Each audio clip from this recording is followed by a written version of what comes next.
Pause किया हो क्या ऑन है? पॉज कर दो। हाँ खाली पॉज कर छोड़। ये फ़ैन ऑफ कर देना जो।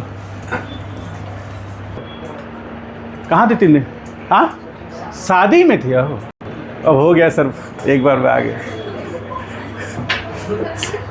सेकंड टेस्ट में नहीं आया तुम्हारा नाम बायो में? हाँ तो टेस्ट ही नहीं दी थी। पहला टेस्ट टॉप, दूसरा टेस्ट ही नहीं दी।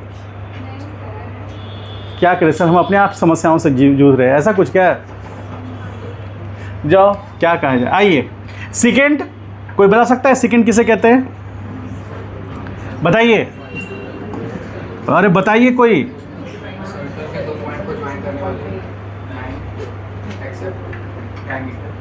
अच्छा और कोई? वही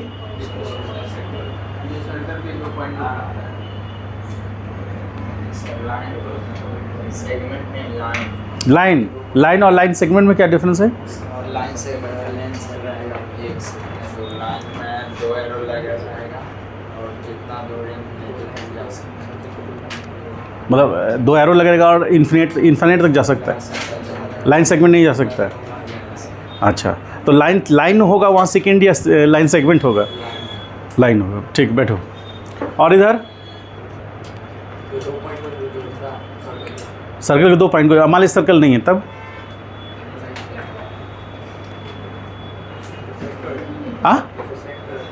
इंटरसेक्ट करेगा तो क्या कहलाएगा? सेकेंड। मान लीजिए सर्कल नहीं है तब बोलो। अंकित नहीं पता। हाँ देखो सब खड़ा हो जाओ। नहीं पता तो खड़ा हो जाओ। हाँ खड़े रहो।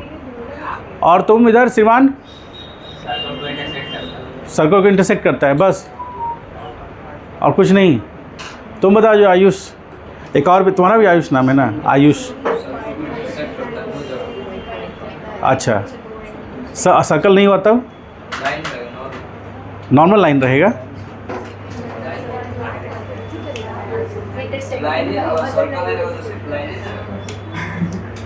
और कर्व लाइन नहीं हो सकता है? ऐसे ऐसे नहीं हो सकता। ऐसे ऐसे किसे होगा? ऐसे होगा। हाँ साइनसोइडल कर्व पढ़े हो? ये सेकेंड होगा तो ये सर्कल थोड़ी ना है। बोलो बताओ, सर्कल थोड़ी ना है ये सर्कल है क्या? तो सर्कल नहीं है। और एक कर्व लाइन को 2 पॉइंट पे कट किया, 2 से अधिक पॉइंट पे भी कट कर सकता है, कोई दिक्कत की बात नहीं। मान लीजिए इस पॉइंट पे कट हुआ, ये पॉइंट को ए कह रहे हैं, इस पॉइंट पे कट हुआ, इस पॉइंट को बी बोल रहे हैं। आगे जाने के बाद इस पॉइंट को कट किया, इस पॉइंट को सी कह रहे हैं। तो सेकेंड क्या होता है? 2 या 2 से अधिक पॉइंट पर कट करता है किसी कर्व लाइन को। एग्जैक्ट आंसर होना चाहिए the second will be a straight line which will cut 2 और more than 2 different points of A curve line. Curve circle भी हो सकता है, एलिप्स भी हो सकता है, हाइपरबोला भी हो सकता है, पैराबोला भी हो सकता है, कोई भी हो सकता है, या फिर कोई आर्बिट्रेरी शेप का भी हो सकता है। जैसे हम आपको कुछ दिनों के बाद बताएंगे कि आप ऐसे जो कर्व है ना, ये पर्टिकुलर पैटर्न को फॉलो करता है, इसको साइनोसॉइडल कर्व बोलते हैं। तो इस आप मान लीजिए कोई एक लाइन हम लिए, लाइन तो ये इसके इस पॉइंट पर इस पॉइंट को कट कर रहा है, तो हम कह सकते हैं ना कि सेकेंड है। तो सेकेंड क्या करेगा कि किसी भी कर्व लाइन को 2 या 2 से अधिक पॉइंट पे कट करेगा, तो उसको हम सेकेंड बोलेंगे। ठीक है, तो अब यहाँ पर देखिए, इस पॉइंट को कट किया, इस पॉइंट को कट किया, 2 या 2 से अधिक पॉइंट को कट किया, तो इसको हम सेकेंड बोल सकते हैं। सेकेंड विच विल कट 2 और मोर देन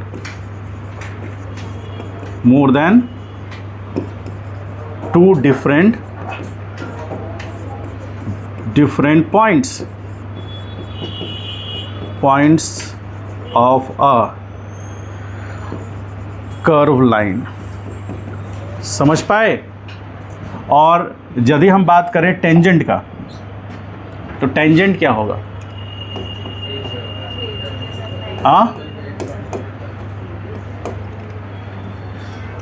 टेंजेंट क्या करेगा? मान लीजिए कर्व ऐसे है, तो टेंजेंट क्या करेगा? हाँ, तो ये टेंजेंट कहलाएगा। टेंजेंट क्या करता है? A line which touches a point on a curve line. समझ गए? तो एक पॉइंट पे टच करता है और टच करके जाता है। और आपको एक प्रॉपर्टीज़ पता होगा कि सर्कल पर किसी भी पॉइंट पर टच टेंजेंट जो होगा वो उसके सेंटर से मिलाने वाला जो रेडियस होगा उससे परपेंडिकुलर होगा। ये सर्कुलर मोशन में सबसे इम्पॉर्टेंट कॉन्सेप्ट होगा। समझ गए? तो टेंजेंट मतलब किसी भी कर्व लाइन को किसी एक पॉइंट पर टच करता हुआ जो लाइन निकल जाएगा वो लाइन टेंजेंट होगा। और यदि किसी कर्व को दो या दो से अधिक पॉइंट पे कट करता हुआ निकलेगा तो उसको सीकेंट बोलेंगे। ठीक है? और टेंजेंट भी सीकेंट बन सकता है, सीकेंट भी टेंजेंट बन सकता है। जैसे यहाँ टच किया ना, ये थोड़ा और पहले यहाँ से निकलता है, तो यहाँ दो पॉइंट पे कट करता हुआ निकलता, तो यही टेंजेंट क्या बन जाता? सीकेंट बन जाता। ठीक है? जैसे आप देखिए यहाँ पर, तो आप यहाँ पर देखिए इस पॉइंट को ए कह रहे हैं, इस पॉइंट को बी कह रहे हैं, ये पॉइंट सी है, तो सी पॉइंट को टच करता निकल गया तो टेंजेंट कहलाया। और लेकिन उसी के पैरेलल हमने एक और लाइन लिया जो कि दो अलग अलग पॉइंट पर कट करता हुआ गया, तो उसे हम क्या बोल रहे हैं? सीकेंट। तो सीकेंट और tangent can be parallel, but उसका बेसिक प्रॉपर्टी क्या है कि सीकेंट जो है वो दो या दो से अधिक पॉइंट पर कट करेगा। सर्कल में लेंगे तो सर्कल में दो पॉइंट को कट करेगा।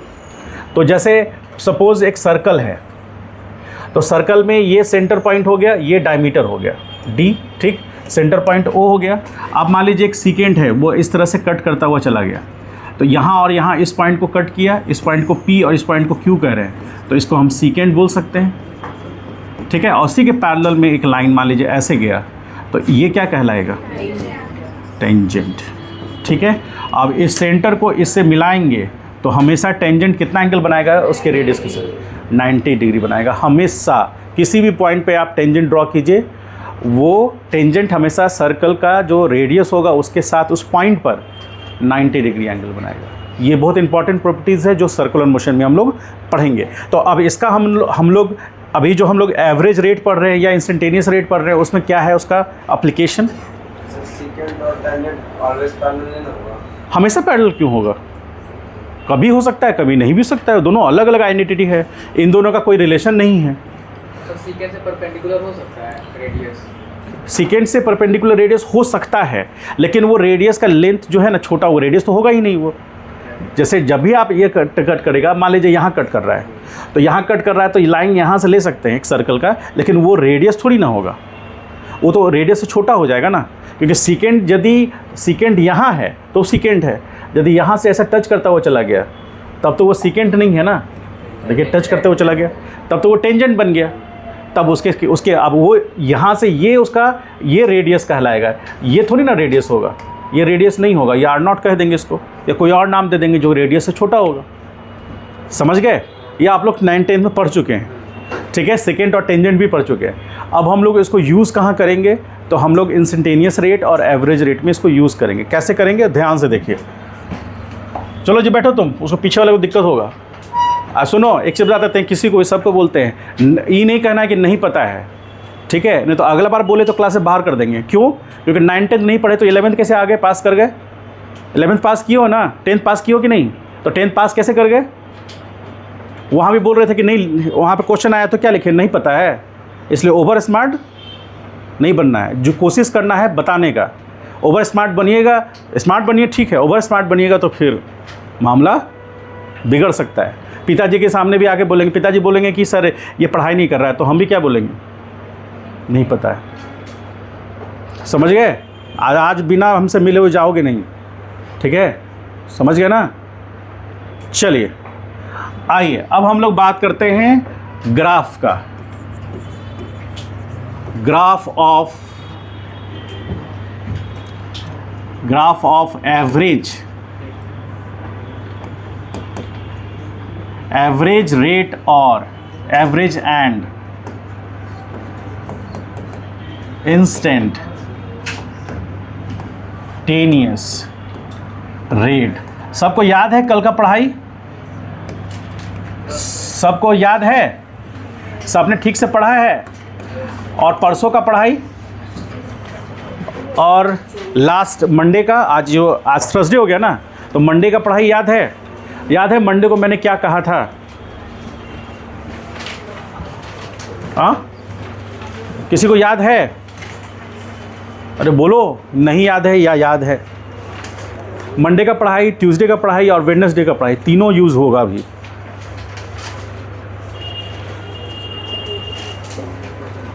चैनल सब्सक्राइब कर लियो, देखो एक सब्सक्राइबर बढ़ गया।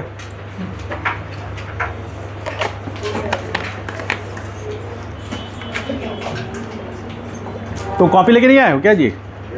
तो छिपा क्यों रहे हो? क्या हाँ? नहीं बनता है लिखने में? क्यों नहीं बनता है? तुमको लिखने नहीं दे रहा है सब? हाँ, हर रोज़ नहीं आओगे तो यही होगा, जगह छीना जाएगा। समझ गए? चलिए, हाँ तो क्या कर रहे थे? हाँ, 3 दिन की पढ़ाई आपको याद होगी तो आगे यहाँ समझने में आसानी होगी, अदरवाइज़ दिक्कत होगा। ठीक है, चलिए फिर से स्टार्ट करते हैं हम लोग अब। ग्राफ किसका? तो एवरेज का और इंस्टेंटेनियस रेट का। एक कहानी की तरह शुरू करेंगे। चींटी देखे हैं? तो वो चींटी वाली कहानी हम लोग शुरू करने वाले हैं अब। ठीक है, अच्छे से समझिएगा, पूरा फोकस्ड होकर। हेडिंग लिख लिए? हेडिंग नहीं लिखे तो लिख लीजिए और उसके बाद पेन रख दीजिए। ये नहीं लिखे? अरे कुछ स्पेस छोड़ दो, छोड़ दीजिए, मत लिखो हेडिंग, बस छोड़ दो, हेडिंग मत लिखो। यहाँ हेडिंग लिखा हुआ है, बस पेन रख दो। पेन रख सकते हो कि पीछे वाला देख के पेन रखोगे? हाँ ठीक, आइए।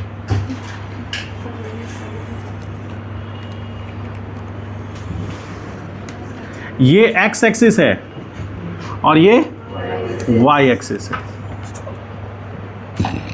चलिए, अब क्या हुआ, एक चींटी यहाँ से चली इस पोजीशन से, और इस पोजीशन से चलते हुए ये ऐसे पाथ ट्रैवल करते हुए ऊपर गई। ठीक है, तो चींटी का ये पाथ है। इस पॉइंट का नाम हम दे रहे हैं ए। ठीक है, मान लीजिए लाइन थोड़ा ऐसे गया। ठीक है, यहाँ से इस पॉइंट पे ऑब्जर्व करना हम स्टार्ट किए। इस पॉइंट का नाम है ए। इस पॉइंट का कोऑर्डिनेट कितना है? तो x1, y1। सब लोग ध्यान से स्टेप बाय स्टेप देखिए, स्टेप बाय स्टेप चल रहे हैं, नहीं तो हम ग्राफिक डायरेक्ट फोटो था मेरे पास यहाँ पर अपलोड कर देते। इसलिए स्टेप बाय स्टेप चल रहे हैं क्योंकि स्टेप बाय स्टेप इमेज बनेगा आपके माइंड में। ठीक है, तो चींटी पॉइंट ए से चलना स्टार्ट की। ऑब्जर्व जब हम करना शुरू किए तो पॉइंट ए पे थी, उसका कोऑर्डिनेट कितना है? x1, y1। ठीक, अब इस पाथ को फॉलो करता हुआ वो चींटी आगे बढ़ी और मान लीजिए इस पोजीशन तक हम उसको ऑब्जर्व कर रहे हैं। इस पोजीशन का नाम हमने बी रखा। कोऑर्डिनेट कितना है? x2, y2।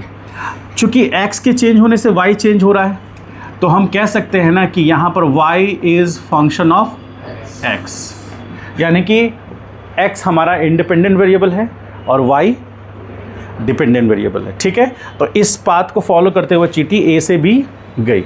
अब इस पोजीशन पे मान लीजिए कि t इनिशियल 0 था और इस पोजीशन पे आया तो t फाइनल जो था वो t हो गया, यानी कि मान लेते हैं कि t 15 सेकेंड है।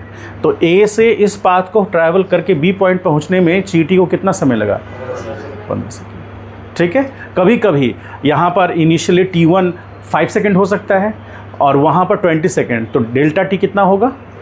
15 सेकेंड, यानी ए से बी जाने का टाइम 15 सेकेंड होगा। ठीक है, अब चींटी इस तरह से यहाँ तक पहुँची, तो यहाँ का ये x1, y1 कोऑर्डिनेट है। तो अब इसके अकॉर्डिंग चले तो ये डिस्टेंस को हम x1 लिख सकते हैं क्या, और इस हाइट को हम क्या लिख सकते हैं? y1 लिख सकते हैं। ऐसा कर सकते हैं। ठीक, अब आइए यहाँ से एक लाइन हॉरिजॉन्टल ऐसे हम ड्रॉ कर रहे हैं। ठीक है, और यहाँ से एक वर्टिकल लाइन यहाँ ड्रॉ कर रहे हैं। ठीक है, इसको आगे एक्सटेंड कराएं। तो ये पॉइंट का नाम मान लीजिए हम M रख रहे हैं और इस पॉइंट का नाम N है। ठीक है, इस पॉइंट का नाम तो B है। सारे पॉइंट का नोटेशन हो गया। इस पॉइंट का नाम आप मान लीजिए कि आपने B रखा है, इस पॉइंट का नाम आप C रख सकते हैं। ठीक है, इसको K ना समझ करके C समझिए, ये पॉइंट C है। तो आप क्या कह सकते हैं? ये x1 है और ये डिस्टेंस को आप x2 कह सकते हैं क्या? कह सकते हैं। और ये जो हाइट है, इस हाइट को आप क्या मान सकते हैं? इसको y2 लिख सकते हैं, ठीक, लिख सकते हैं ना, ठीक है। तो b से यदि हम bm क्या होगा, bm बराबर, हाँ, bm बराबर होगा y2 माइनस y1। तो cn क्या होगा, x2 माइनस x1, ठीक है। तो चींटी इस बात को ट्रैवल करते हुए बी पॉइंट पे गई, तो हमने अलग अलग कोऑर्डिनेट ले लिया, एक हमने रिलेशन निकाल दिया। अब हम क्या करने वाले हैं, एक लाइन ड्रॉ करने वाले हैं। उस लाइन की खासियत क्या है, उस लाइन की खासियत क्या है, उस लाइन को हम कहाँ ड्रॉ कर रहे हैं?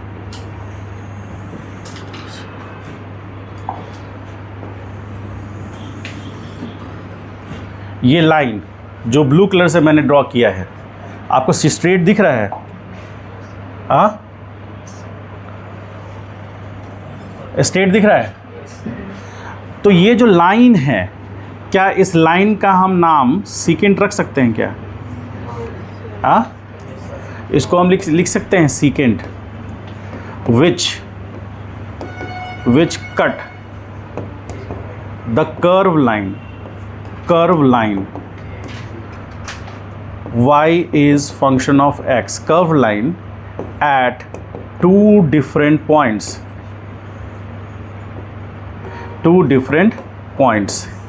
कौन कौन? A and B, ठीक है। अब इस लाइन को ध्यान से देखिए, जिसको हम लोगों ने ब्लू कलर से बनाया है, पर्पल है, ठीक, सॉरी मेरा थोड़ा सा कलर माइनस है, थोड़ा सा नहीं होता है वो, तो या तो होता है या तो नहीं होता है, ठीक है। तो अब हम लोग ध्यान कहाँ देंगे, ए एम बी क्या नज़र आ रहा है आपको? ट्रायंगल नज़र आ रहा है, वेरी गुड। एक राइट एंगल ट्रायंगल नज़र आ रहा है, ठीक। तो अब हमारे पास एक एंगल है बताने को, इस एंगल को हम थीटा कह सकते हैं। ये थीटा बहुत इंपॉर्टेंट है, बहुत ज़्यादा, मतलब बहुत ही ज़्यादा। ये थीटा इतना इंपॉर्टेंट है कि मत कहिए, इतना इंपॉर्टेंट है। तो ये थीटा इस ट्रायंगल में हम आ गए, तो हम लोग राइट एंगल ट्रायंगल की बात कर रहे हैं। इन राइट एंगल ट्रायंगल, कौन सा? A M B. तो उसमें यदि हम tan थीटा लिखें, जो कि स्लोप बताएगा, है ना, स्लोप, जिसको हम लोग क्या कहते हैं, m, और वो क्या होगा, bm बाई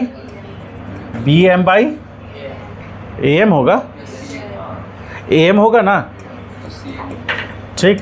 तो ये y2 minus y1 by x2 minus x1 होगा।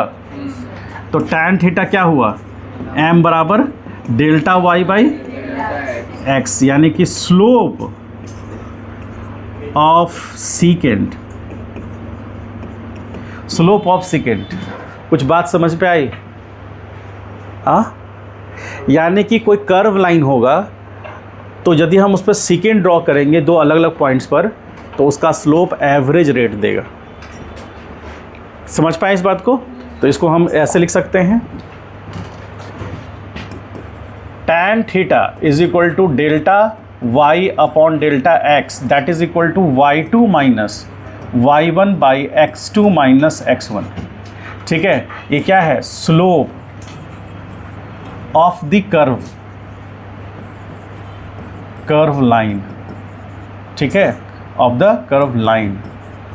और यही क्या कहलाएगा, secant at two different points,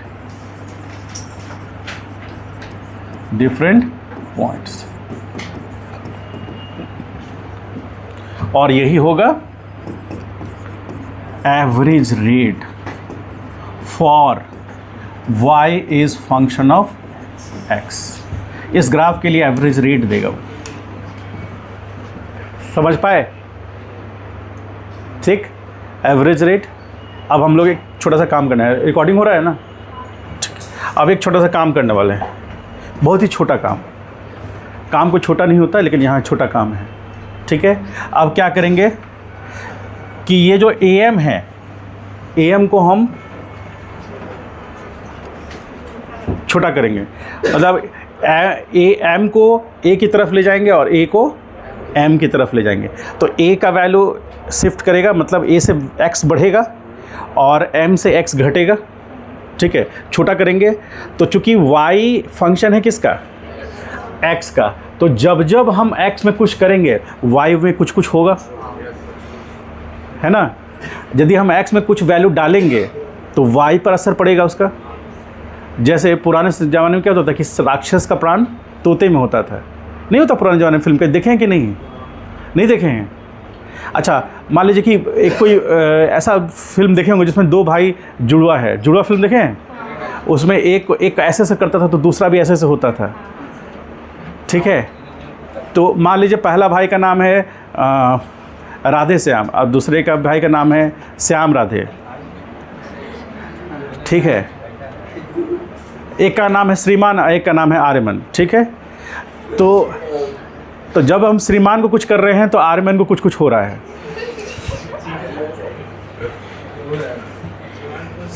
Aryaman तुम्हें कुछ कुछ होता है कि नहीं? हाँ, उसको श्रीमान को कुछ करेंगे तुम कुछ कुछ होगा कि नहीं?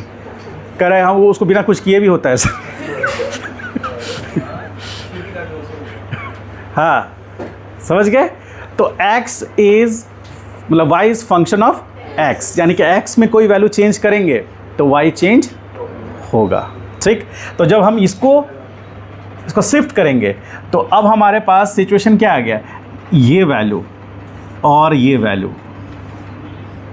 तो हमने यहाँ पर एक इंटरवल लिया है, इस इंटरवल को ध्यान से देखिए अभी सब लोग, आप ध्यान से आ जाइए यहाँ पर, समझिए ध्यान से। क्या किया हमने, M से हम X को इधर ले आए और A से आगे शिफ्ट किए, तो ये जो गैप है इस गैप को हम बोल रहे हैं dx। ये छोटा सा जो गैप लाइन लिया है ये dx, ठीक है। अब ध्यान से देखिएगा, और ये यहाँ से कितनी दूरी पर है, x दूरी पर है। तो हमने x दूरी पर एक छोटा सा एक स्ट्रिप लिया है जो AM से छोटा होते होते कितना हो गया है, एकदम dx हो गया है। मतलब ये आपको दिखाने के लिए इतना बनाए हैं, लेकिन सही मायने में वो इतना बड़ा है, ठीक है। सही मायने में इतना बड़ा है। ये दो पॉइंट के बीच में गैप है ना, है कि नहीं? गैप नहीं दिख रहा है ना, इसीलिए इसको कर रहे हैं कि 0 के लगभग है। लेकिन इतना छोटा दिखाएंगे तो हम लिखेंगे कैसे? तो लिखेंगे तो दिखेगा नहीं, इसीलिए आप इस छोटे से गैप को ये मान लीजिए, समझ गए? एकदम जस्ट एकदम एक दूसरे के एकदम ऊपर ओवरलैप करने ही वाला है, लेकिन किया नहीं है, ठीक है। ओवरलैप करता तो एक ही पॉइंट दिखता, लेकिन दो हैं पॉइंट ये, लेकिन जस्ट ओवरलैप करने वाले हैं। तो उसको दिखाने के लिए हम इतना बड़ा कर रहे हैं। तो अब ये डेल्टा से हम dx पे आ गए, तो इसके करस्पॉन्डिंग अब हम ऊपर जाएंगे। सब लोग ध्यान से देखिए कैसा कलाकारी कर रहे हैं हम, यही कलाकारी आपको करना है, ठीक है। यदि कुछ गड़बड़ लगे तो ऐसे से कर लीजिएगा आप भी, ठीक है।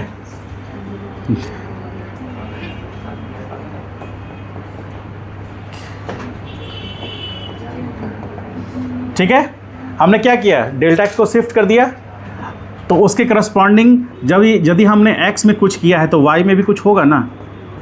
अरे बोलो। तो ये जो गैप है देख रहे हैं, डेल्टा x तो डेल्टा y मिलेगा हमको। ये जो गैप है, इस गैप को हम क्या बोलेंगे, dy। वेरी गुड, समझ गए। b से m डेल्टा y है, उसको छोटा होते हुए कितना आ गया, dy। क्यों? क्योंकि हमने x में चेंज किया, और आपको पता है x में चेंज करेंगे तो y में चेंज होगा। अब बोल चुके हैं, तो x को छोटा किए तो y छोटा हो गया। अब हम कहाँ आ गए, एक ट्रायंगल a m b से अब एक ट्रायंगल आ गए p q r में। कितने प्रतिशत भारतीय ये बात को मानते हैं कि ये एंगल थीटा होगा?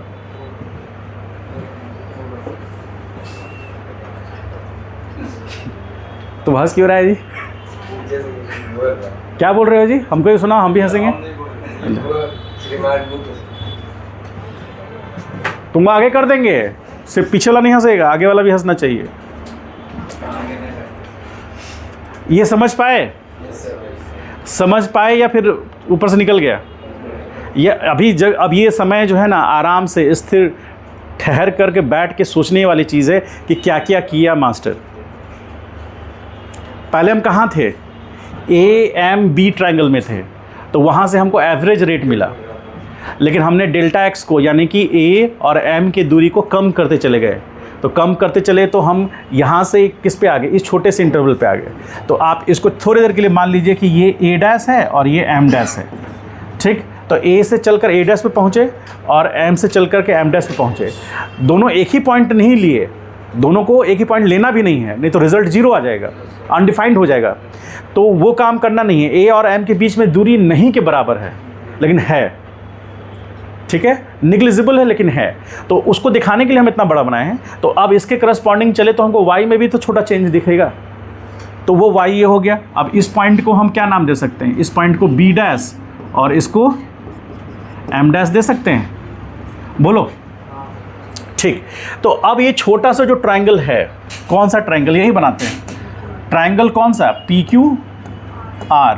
तो इसमें हम यदि tan थीटा लिखेंगे तो क्या लिखेंगे? dy by dx। ये कैसे आया? तो limit delta x tends to 0, किस में? डेल्टा y डेल्टा x में, तब हमको dy अपॉन dx मिला। तो अब यदि इस पॉइंट पर हम आ चुके हैं, अब इस पॉइंट पे हम आ चुके हैं, इसके करस्पॉन्डिंग हम यदि यहाँ भी देखें तो इसको हम ले सकते हैं P डैश, Q डैश और ये R डैश। यहाँ भी एक ट्रायंगल बनेगा थीटा।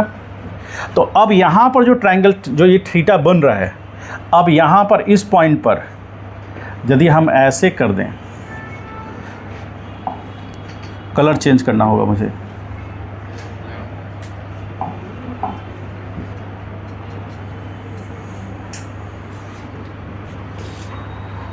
तो ये क्या कहलाएगा? Very good, tangent at A point of the curve, on the curve होगा ना, कर्व गिव इंस्टेंटेनियस रेट। समझ पा रहे हैं बात को? समझ पाए? बोलिए, क्या क्या हुआ? कुछ समझ में आया? क्या क्या घटना घटी? ध्यान दी, बोले तो पहले ही बोले थे कि ध्यान दीजिएगा, इसमें मेरी गलती नहीं है। हम तो क्या है, हम तो रट के आ जाते हैं, आप ध्यान दीजिए। P डैश, R डैश और Q डैश, ये छोटा सा ट्रायंगल बना। अच्छा, आप सोचेंगे कि सर P डैश और R डैश तो कर्व है, वो एक ट्रायंगल का साइड, जैसे जैसे आप समझिए कि A B की तरफ और B A की तरफ शिफ्ट होगा, मतलब ये वाला कर्व लाइन के थ्रू, तो वो कर्व लाइन स्ट्रेट लाइन होने लगेगा, छोटे से बहुत माइन्यूट इंटरवल के लिए वो एक स्ट्रेट लाइन की तरह ट्रीट करने लगेगा। इसीलिए हम इस छोटे से ट्रायंगल को ले रहे हैं। इसमें P डैश Q डैश तो बेस हो गया, Q dash R dash perpendicular हो गया, और P डैश R डैश जो कि कर्व लाइन था वो छोटे से इंटरवल में होने के कारण वो एक स्ट्रेट लाइन की तरह ट्रीट करने लगा। हाँ हाँ, तो अब उस पर जो टेंजेंट ड्रॉ किए हैं, चूँकि जो छोटा सा इंटरवल नहीं के बराबर एक गैप है, वो छोटे से इंटरवल पर यदि हम सेकेंट ले जाएंगे तो वो तो एक पॉइंट बन गया ना, तो पॉइंट पे यदि ड्रॉ करेंगे तो वो टेंजेंट रिप्रेजेंट करेगा, तो सेकेंट होगा ही नहीं। समझ गए? तो किसी भी कर्व पर यदि किसी एक पॉइंट को टच करता हुआ कोई लाइन निकलेगा जो कि टेंजेंट होगा, और वो टेंजेंट का स्लोप क्या देगा? इंस्टेंटेनियस रेट देगा। यदि ये x और y के बीच का ग्राफ है तो delta y by delta x देगा, सॉरी डी वाई अपन डी एक्स देगा। यदि यहाँ टाइम और यहाँ पोजीशन है तब ये देगा D x by D T, जो कि वेलोसिटी होगा। यदि ये टाइम और ये वेलोसिटी है तब उसका एक रेट देगा जो होगा delta v by delta T, और वो होगा एक्सेलरेशन। चूँकि वो टेंजेंट के थ्रू आया है, उसका स्लोप है, इसलिए वो इंस्टेंटेनियस एक्सेलरेशन होगा। और यदि वो सेकेंड के थ्रू मिलेगा तो एवरेज एक्सीलरेशन। समझ गए इस बात को? चलिए इसको अच्छे से राइट डाउन कीजिए। इससे पहले वाले को भी करना है, यहाँ से, चलिए यहाँ से करिए। किसी को डाउट हो तो पूछिए। तुम अभी लिखो और वीडियोस देखना पहले, कम से कम ये मैथमेटिकल फिजिक्स का पूरा कर लेना।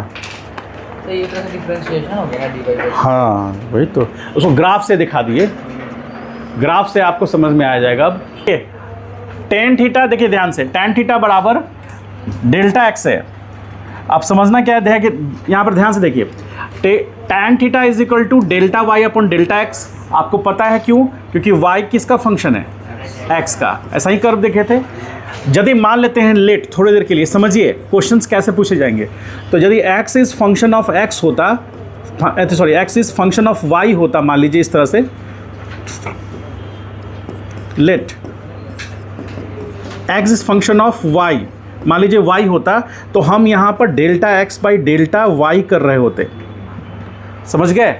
तो वहाँ ये रेट आता हमारे लिए, चूँकि वहाँ पर y is function of x है, इसीलिए ये रेट आया हमारे लिए। समझ गए? मतलब इंडिपेंडेंट वेरिएबल हमेशा नीचे रहेगा, जिसके रिस्पेक्ट में डिफरेंशिएशन होगा, और किसका होगा? डिपेंडेंट वेरिएबल का होगा। ठीक है, तो ये सिचुएशन आया। उसके बाद ये slope of the curve secant of two different point, average rate इसको कह रहे हैं। अब यदि हमारे पास tan थीटा है और यदि वो dy अपॉन dx है, ठीक है, that is equal to slope of the curve line, ठीक है, लाइन एट ए पॉइंट, ऐसा कह सकते हैं पॉइंट। इसी को हम क्या कह रहे हैं? Tangent of the curve at A point. यानी कि हमें एवरेज रेट कब मिलेगा? जब हम सेकेंड का स्लोप निकालेंगे। और हमें इंस्टेंटेनियस रेट कब मिलेगा? जब हम टेंजेंट का स्लोप निकालेंगे। स्लोप निकालना आपको बता चुके हैं। अब हम टेंजेंट का स्लोप कर रहे हैं, इसका मतलब हम इंस्टेंटेनियस रेट पता कर रहे हैं। और यदि सेकेंड का स्लोप कर रहे हैं तो इसका मतलब एवरेज रेट पता कर रहे हैं। क्योंकि सेकेंड दो डिफरेंट पॉइंट से लाइन पास कर रहा है, कट करेगा, तो अलग अलग पॉइंट बनेंगे, तो वहाँ का इंटरवल सिग्निफिकेंट होगा। सिग्निफिकेंट मतलब वैल्यूबल होगा, तो वहाँ पर हम लोग एवरेज रेट की बात करेंगे। और जब वो डिफरेंस निग्लिजिबल हो जाएगा, बहुत छोटा हो जाएगा, तो वो टेंजेंट बन जाएगा। तो टेंजेंट का स्लोप हमें इंस्टेंटेनियस रेट देगा। ये चीज़ें यहाँ पर लिख दिए हैं। अब इसमें थोड़ा सा आगे बढ़ते हैं, आपको थोड़ा सा डिफरेंस दिखाते हैं, ध्यान से समझिएगा। बात है टैन थीटा की, ठीक है। तो टैन थीटा के कुछ प्रॉपर्टीज़ को आपको समझना पड़ेगा, वो तो क्वेश्चन के साथ भी समझ जाइएगा। लेकिन मेरा एक छोटा सा सवाल ये है, ज़्यादातर कहानी कहाँ फंसता है, देखिए ध्यान से। मान लीजिए कि ऐसे हम एक लाइन ड्रॉ किए, ठीक है। तो ये लाइन ड्रॉ किए, मान लीजिए हम एक लाइन ड्रॉ कर रहे हैं इस तरह से, ठीक है। अब ये लाइन जो है, ये एंगल थीटा है, इसको थीटा 1 मान लीजिए। अब ये लाइन है, तो ये लाइन 1 है, ये लाइन 2 है, तो ये एंगल थीटा 2 है। तो आपसे पूछा जाए कि टैन थीटा 1 और टैन थीटा 2 कौन बड़ा है? टैन थीटा 2 बड़ा है। तो आपको ये देखना पड़ेगा, समझना ये पड़ेगा कि टैन थीटा का वैल्यू किस किस पर डिपेंड करता है, ठीक है। अब मान लीजिए सपोज करें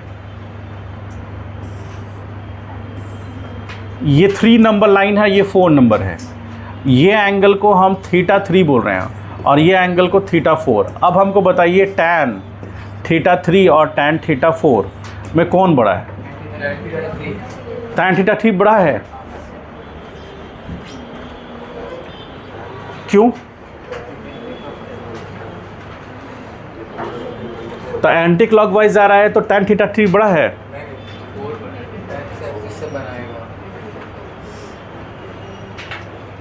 इस सवाल का जवाब दो, इसका जवाब दो, क्या होगा? 4 बड़ा होगा, टैन थीटा 4। थीटा का बात नहीं हो रहा है, टैन थीटा का बात हो रहा है। बात को समझिए, थीटा जस्ट बेसिकली एक एंगल होता है। तो आप कोई भी अंधा आदमी भी देख के बोलेगा कि थीटा 3 छोटा है, थीटा 4 बड़ा है, लेकिन बात उसकी नहीं हो रही है, उसके साथ ऑपरेटर लगा हुआ है। टैन, अब वो टैन की प्रॉपर्टीज़ को ध्यान में रखना होता है। टैन सेकंड क्वाड्रेंट में नेगेटिव होता है, उसको ध्यान में रखना है। और थीटा तो थीटा है, थीटा साइन के साथ भी जा सकता है, थीटा कॉस के साथ भी जा सकता है, थीटा टैन के साथ भी जा सकता है, लेकिन टैन थीटा एक अलग प्रॉपर्टीज डेवलप करेगा ट्रिग्नोमेट्रिकल फंक्शन का वो। तो आपको सेकंड क्वाड्रेंट में टैन का प्रॉपर्टीज़ को समझना पड़ेगा। आपको ये समझना पड़ेगा कि टैन ऐसे आएगा, यानी कि ये 0 डिग्री से चलेगा और 180 जाएगा, तो क्या क्या उसमें चेंजेस आएंगे। इतना तय है कि 0 से 90 में बढ़ेगा। क्यों बढ़ेगा? क्योंकि टैन 0 0 होता है, टैन 30 का वैल्यू वो 0 से ज़्यादा होता है, टैन 45 का वैल्यू 30 से ज़्यादा होता है, टैन 60 का वैल्यू 45 से ज़्यादा होता है, टैन 90 का वैल्यू 60 से ज़्यादा होता है। तो आपको ये इंक्रीजिंग वैल्यू मिलेगा टैन का। ठीक, अब इसके बाद क्या होता है 90 के बाद? सोचिए इस पर, ये इनफाइनाइट है या अनडिफाइंड है, इन्फिनिटी है। अब यहाँ पर इस पर क्या होता है, टैन 180 क्या होता है? 0 होता है। तो अब आप सोचिए कि आप ये सोचने की कोशिश कीजिए कि यहाँ पर इस पोजीशन से जब इधर आ रहा है एंगल, तो टैन का टर्म क्या हो रहा है? डिक्रीज कर रहा है या इंक्रीज कर रहा है? डिक्रीज कर रहा है। तो डिक्रीज कर रहा है तो इसका मतलब है कि टैन थीटा 4 का वैल्यू ज़्यादा होना चाहिए टैन थीटा 3 से।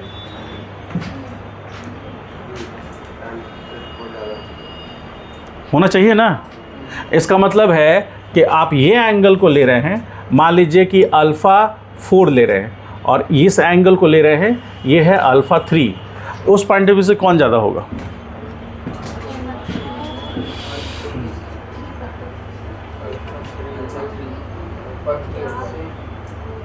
बोलिए। अल्फ़ा 3 एंगल तो ज़्यादा होगा। टैन अल्फ़ा, अब बताइए, टैन अल्फ़ा 3 और टैन अल्फ़ा 4, उसकी बात हो रही है।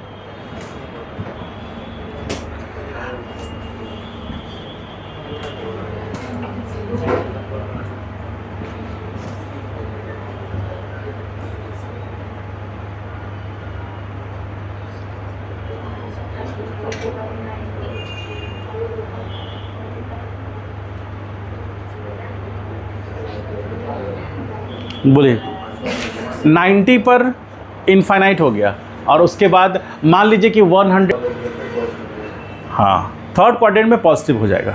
थोड़ा बहुत ज़्यादा दिक्कत, देखिए मान के चलिए कि 40% यहाँ रहते हैं हम लोग, 60% यहाँ रहते हैं, लेकिन कभी कभी चेंजेस रहता है।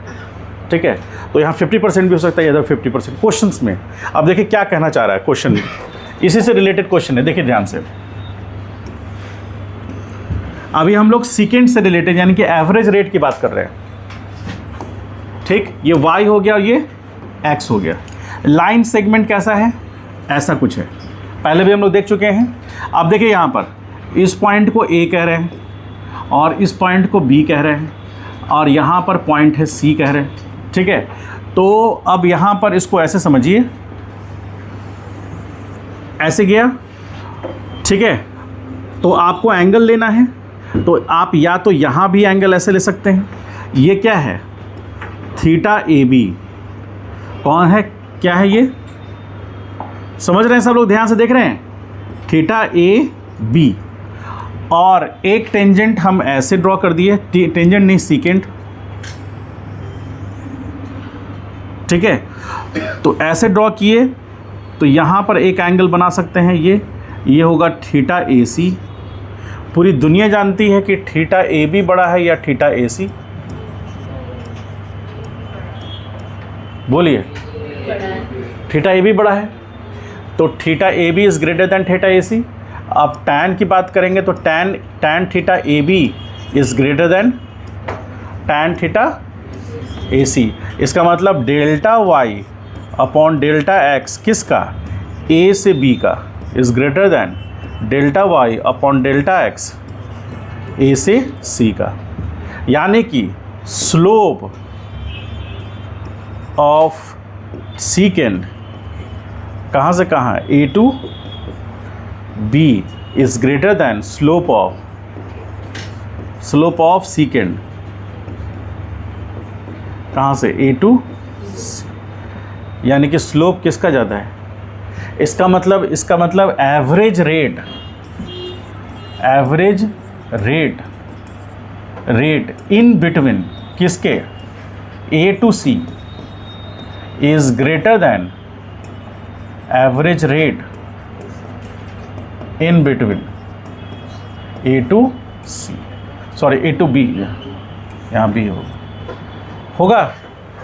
समझ पा रहे हैं इस बात को? इसका मतलब है कि यदि मान लीजिए सपोज इस तरह का कुछ सिचुएशन है, देखिए ध्यान से सब लोग, टाइम है और यहाँ क्या है, x है, लाइन कर्व ऐसे लिया है, ये पोजीशन A है, ये पोजीशन B है और ये पोजीशन C है। तो ऐसे एक लाइन कट हुआ और एक ऐसे लाइन कट हुआ, तो ये हो गया क्या, थीटा A to B, और ये क्या हो गया, theta A to C।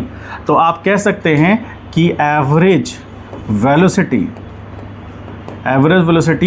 A से B के बीच में is greater than average velocity किसके बीच में, A से C के बीच में। यानी पार्टिकल A से B तक गया तो उसका एवरेज वेलोसिटी ज़्यादा था A से C के रिस्पेक्ट में। रिलेट हुआ? कुछ समझ में आया?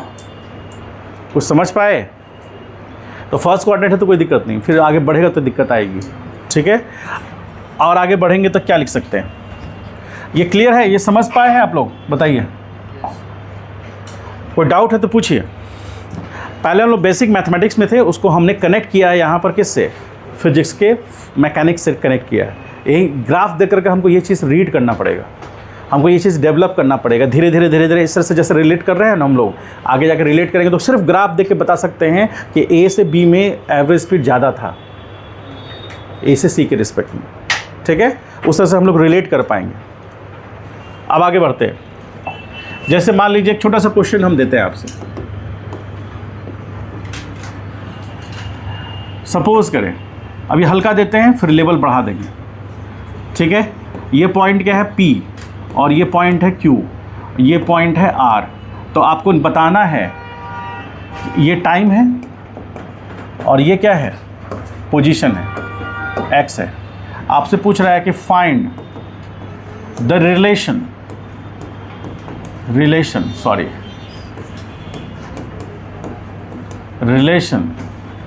बिटवीन एवरेज रेट किसके बीच में, तो delta x by delta T किसका, P है ना, तो P से Q के लिए, और delta x by delta T P से R के लिए, और delta x by delta T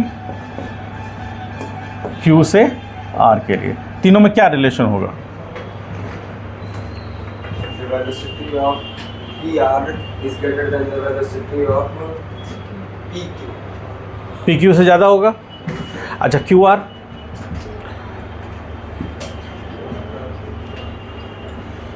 यानी Q से R के बीच में वेलोसिटी ज़्यादा होगा कि नहीं, और होगा तो किससे ज़्यादा होगा, या कम होगा तो किससे कम होगा, बताइए।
बताइए, सब व्यवस्था कर रहे हैं सोने का क्या?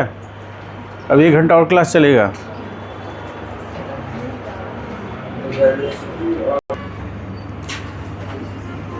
अब आइए देखिए क्या पर यहाँ पर ए पॉइंट A है, ये B है और C है। अब क्या कर रहे हैं, बोलिए। अब हम लोग क्या कर रहे हैं, अब हम लोग अलग अलग कंडीशंस देख रहे हैं। मान लीजिए ये पॉइंट को ए कह रहे हैं, ठीक है। तो अब यहाँ पर टेंजेंट ड्रॉ करेंगे, तो टेंजेंट ड्रॉ करेंगे तो ऐसे आएगा, ठीक है। बी पॉइंट पे टेंजेंट ड्रॉ करेंगे तो ये होगा, सी पॉइंट पे टेंजेंट ड्रॉ करेंगे तो ये होगा। अब आप देखिए यहाँ पर एंगल लेते हैं, ये है थीटा क्या ए, ये क्या है थीटा बी, और ये क्या है, पूरा दुनिया जानता है कि theta A is greater than less than theta B, और ये लेस देन थीटा सी, इसलिए tan theta A is less than tan theta B is less than tan theta C. इसका मतलब है dy अपॉन डी एक्स, कहाँ, ए point पर, interval पे नहीं, पॉइंट पर। तो ये होगा dy upon D x, interval पे नहीं, पॉइंट पर। और ये होगा dy अपॉन डी एक्स, किसी पॉइंट पे, किसी इंटरवल पे नहीं, यानी इंस्टेंटेनियस वेलोसिटी ए पॉइंट पर सबसे कम, यानी कि इंस्टेंटेनियस को ही वेलोसिटी बोलते हैं। वेलोसिटी ए पॉइंट पर सबसे कम, बी पॉइंट पे उससे ज़्यादा, और सी पॉइंट पे उससे ज़्यादा। इसका मतलब पार्टिकल जैसे जैसे आगे बढ़ा उसका वेलोसिटी बढ़ा। समझ पाए? तो ग्राफ देख के आप कह सकते हैं कि पार्टिकल का वेलोसिटी बढ़ा। आगे जाके ये बताएंगे कब जीरो हुआ और कब पिक पे था। समझ गए? तो जैसे यहाँ पर देखिए, ये टाइम है और ये है क्या है, पोजीशन। तो कर्व देखिए, तो ये पॉइंट को आप मान लेते हैं, इस पॉइंट को P, इस पॉइंट को Q और इस पॉइंट को R। तो टेंजेंट ड्रॉ किए, ये हो गया थीटा P। अरे रुको, देखो यहाँ पर हबड़ा सा रहा है, Q हो गया, और यहाँ पर ऐसे ड्रॉ किए तो थीटा R हो गया। आपको पता है कि वेलोसिटी P पॉइंट पर और वेलोसिटी Q पॉइंट पर और वेलोसिटी R पॉइंट पर, ऐसा होगा। क्या है इसमें कुछ समझने लायक? ऐसा कुछ तो नहीं है खास, ग्राफ देखकर बता सकते हैं। अब एक छोटा सा इंटरेस्टिंग क्वेश्चन, बहुत ही इंटरेस्टिंग है, मज़ा आ जाएगा आपको। तो सो क्यों रही है, क्या हुआ, क्या हुआ जी? हाँ, तबीयत ख़राब है। तो तुम फिर आना फिर क्यों था? तबीयत ख़राब तो पहले से था ना? हाँ, बुखार उखार भी है? अब हम क्या बोलें?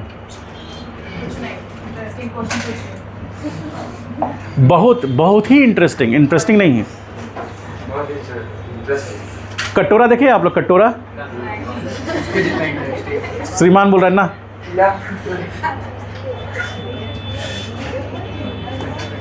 श्रीमान, कटोरा देखे हो? कटोरा नहीं सर, हम थोड़ा अमीर खानदान से ताल्लुक़ रखते हैं। परात देखा है मैंने, बॉल देखा है, बाउल। ये कुछ बाउल जैसा लग रहा है, हैं?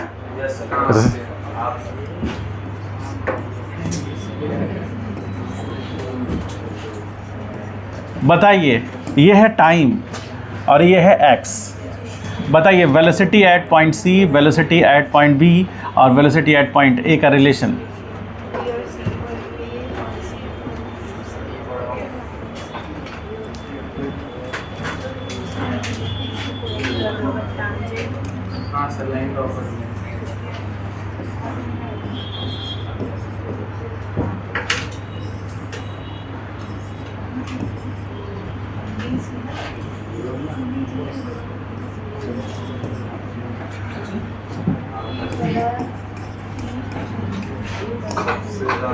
उसके बाद बी लगे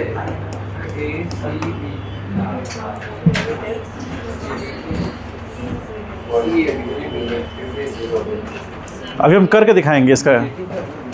हाँ, नेगेटिव फेयर सेकेंड क्वार्टर में चला गया ना, तो स्लोप नेगेटिव होगा ना।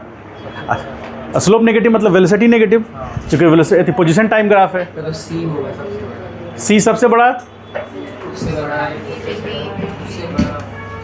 उससे छोटा है बी। ऐसा होगा। देखिए इस ग्राफ से हमें क्या शिक्षा मिलती है। इस ग्राफ से 5 मिनट समय, अरे तुम दोनों आपस में ही बात मत करो, देखो इधर। इस ग्राफ से हमें क्या शिक्षा मिलती है, बहुत इंपॉर्टेंट पॉइंट है। अभी आपको प्रैक्टिकल करके 2 मिनट में दिखाते हैं। क्या है इंपॉर्टेंट पॉइंट, पार्टिकल जब टाइम था, ध्यान से देखिए सब लोग, 2 मिनट में वॉच करना कैसे सिखाएंगे टाइम। तो यहाँ टाइम t1 था और ये टाइम t2 था और ये टाइम t3 था। आपको पूरा पता है कि टाइम तो नेगेटिव होगा नहीं, टाइम हमेशा t1 से t2 ज़्यादा होगा, t2 से t3 ज़्यादा होगा, ठीक है। तो जैसे जैसे समय बीता पार्टिकल का वेलोसिटी पहले नेगेटिव था, फिर 0 हुआ और फिर, तो देखिए जैसे हम इसको ऊपर करेंगे तो ऊपर करेंगे तो पार्टिकल का वेलोसिटी y एक्सिस में जा रहा है, तो घट रहा है, घटते घटते क्या हो रहा है, 0 हो रहा है और फिर बढ़ रहा है। तो घटा, 0 हुआ, बढ़ा, ऐसा हुआ। ये पेन तो बहुत कीमती है, ये वाला करते हैं, कहीं जोश में आके यही नहीं कर दे। देखिए वेलोसिटी नेगेटिव, घटते घटते घटते घटते घटते 0 हुआ, तो ए से बी पे आ गया और फिर बढ़ा तो सी पे आ गया। क्या ये बात से सहमत हैं? क्योंकि स्लोप क्या बताता है, नेगेटिव, मतलब वेलोसिटी नेगेटिव। समझ गए? क्या नहीं समझ में आया? वेलोसिटी ऊपर गया, घटा ना, घटते घटते 0 हुआ, घटते घटते 0 हो गया वेलोसिटी और फिर पॉजिटिव हो गया। समझ गए? चलिए, हाँ अब लगता है कि डाटा फुल हो गया है। कहाँ से लिखे थे? ये लिखे थे, लिखिए यहाँ से। डाटा फुल हो गया। पाराबोला ऐसा, हाँ कह सकते हो, पैराबोलिक शेप था।